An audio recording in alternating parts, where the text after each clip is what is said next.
જય શ્રી કૃષ્ણ. ચેનલનું નામ છે વિશ્વિદ, મારી નજરે આપણું ગુજરાત.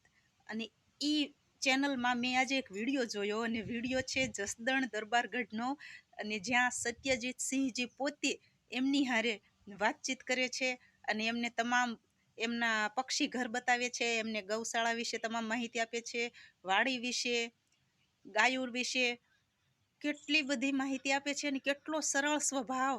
જેવો આલા ખાચરની મેં વાતો સાંભળી હતી ને એવા જ મને સત્યજીત સિંહજીની અંદર પણ મને આલા ખાચરના દર્શન થાય. મને એમ થાય કે જ્યાં સુધી મેં એમની વાતચીત સાંભળી ને ત્યાં સુધી મને જસદણના આલા ખાચર જ નજરે ચડ્યા કે આ ઈ જ હશે, આમ એમના વંશજો છે એટલે એ કેવા હશે એમ. અને ખરેખર વિશાલભાઈ તમે તો ભાગશાળી ગણાવ, તમે ત્યાં જઈ આવ્યા. વિશાલભાઈ ખરેખર ભાગશાળી ગણાય. હું તો હજી રાહ જોઉં છું. જસદણના જ ગામડામાં છું પણ તોય જસદણ દરબારગઢમાં હજી નથી ગઈ. જસદણમાં તો ઘણી વખત ગયા છે. ક્યારેક મોકો મળશે ને તો જઈશું.